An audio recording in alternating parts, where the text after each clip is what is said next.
I'd firstly just like to say thank you so much, Vanessa. I definitely loved to hear from you. Thank you for the introduction. But I'd just like to say a little bit about myself. Hello, everyone. I'm Oghale, and I am a 19-year-old. I am a member of the Youth Steering Group at the Fair Education Alliance, and outside of that, I am a university student at the University of Oxford, studying psychology and philosophy. And I wanted to speak to you about how fair education has been critical for me in my journey, and why I believe we all need to stick together to make sure that we are committed to fair education and reducing educational inequality. So fair education has given me the kind of means to access higher education. In other words, I don't believe I would have had the opportunity to access. In particular, I am a member of a single-parent household, someone of low income, and a person of colour. So it's safe to say that the cards were stacked against me. And for me, I saw Oxford, or Oxbridge in general, or higher education and university as my ticket out of poverty. And I truly believe that there were many factors that made a difference in my journey. So for example, I just wanted to shout out my school, Arc Bolingbroke Academy, who I believe you'll be hearing a performance from at the end of the night. And I would just like to say that they have offered me so much support.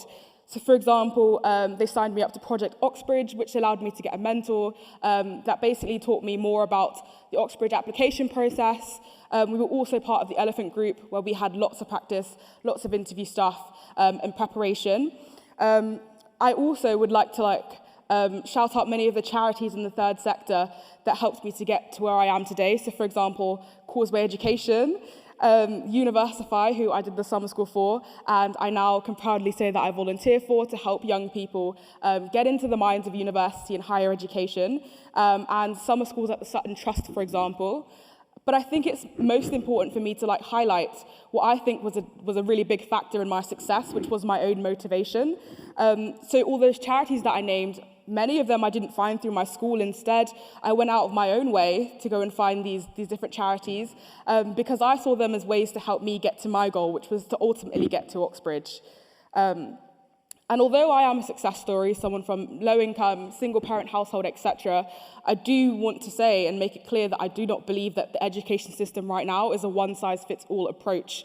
So for example, I have a brother and a sister, and they both didn't see A-levels as their way to go. Instead, they took apprenticeships and BTECs and whatnot. And therefore, I wanted to reiterate that although my story was my story, it's not going to be the story for all of us and for every young person, and we need to keep that in mind. Furthermore, motivation on its own gets you nowhere. For me, I was a motivated individual, but that's not how I got to where I am right now. It's motivation plus access plus opportunity, and we need to ensure that we're allowing all young people to access that opportunity that maybe they wouldn't have gotten based on their circumstances or their socioeconomic background. Furthermore, the education system, I'd like to say, is not really designed for neurodiverse individuals.